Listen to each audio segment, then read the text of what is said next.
Again, our youth unemployment is at an all-time high in the country, while getting a tertiary qualification improves your chances of getting a job. The government is urging the youth to also consider TVET Colleges.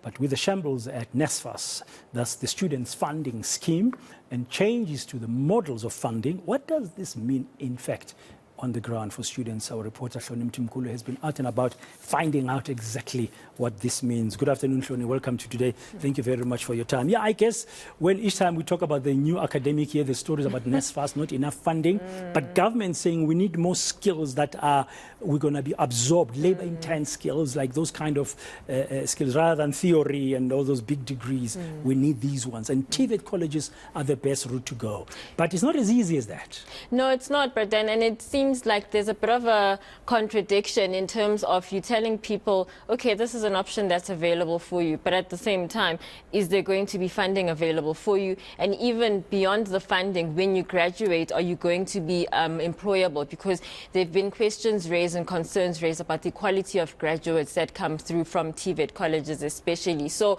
you know, it's a little bit, what are we doing here in some ways, just in terms of that whole sector. But, you know, in terms of the funding and what's happening with NSFAS especially, we spoke to the president of the TVET College Student Formation, and they, you know, they've had issues with the funding and allocation and that sort of thing, and they received funding last week, about 400 million from NSFAS, but they've had to wait for it for a while. You know, it's just been a back and forth in terms of that. They've had to protest and that sort of thing, so it hasn't come easy. I mean, we've seen students that have protested at institutions of higher learning around. You know, we've covered those sorts of protests, and as you say, at the beginning of each academic year, now broken down into semesters even, you're seeing all of these protests. So the minister says that there is funding to fund all of these things. He doesn't believe that the administrative issues that are happening around NSFAS will affect funding. He does say, though, that the money that is there is not quite enough, and they will have to, you know, look at private-public partnerships to make sure that it's there. But he doesn't seem to think that all the administrative issues around the suspension of the CEO, for example, will affect generally the funding of students. There is, of course, a new student model that has been put in place, or that is being put in place by NSFAS and the department, and that's meant to cater for more students. Somehow that's also meant to then ensure that there is more money, or there will be enough money, or they will find more money for these students. So it's all very going to be interesting given where we are in terms of the academic year, and also then where we move into coming to the end of this year and then moving on to next year, Pradan. Yeah.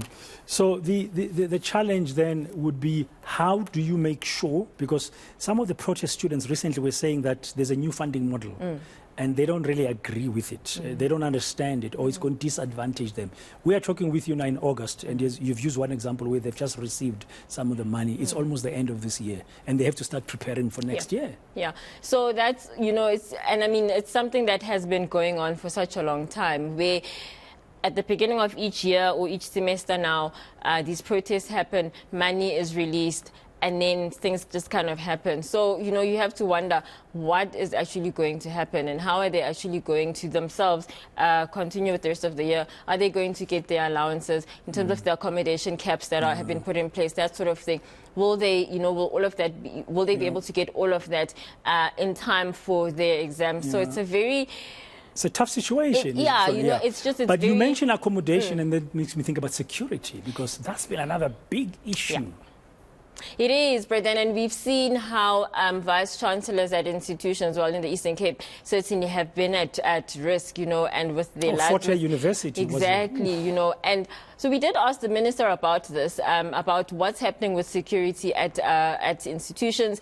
Is there a plan around them? Are they helping the vice-chancellors in terms of securing themselves and having bodyguards and that sort of thing?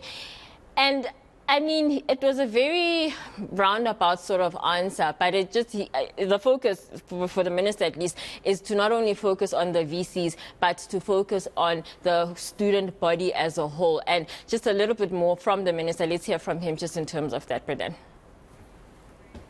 Let me be clear about safety. We are talking about safety of everybody, not just safety of vice-chancellors. You know, it's not only vice-chancellors' lives which are important. Everybody's life is important in our student.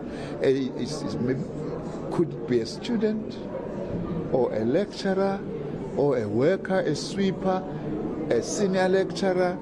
Those lives are very important. That is why we've had, as I say, 2 security summits, and we've actually reached very important agreements, by the way, on what needs to be done.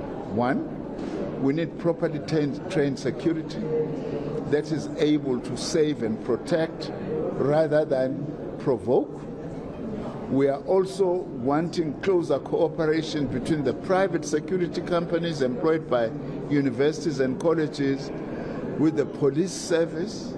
We also need preventative mechanisms in order to prevent conflicts.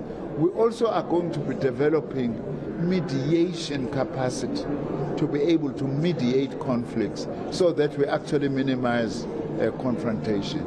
And we are also now talking about the establishment of a national task team for colleges and universities that will focus on security matters.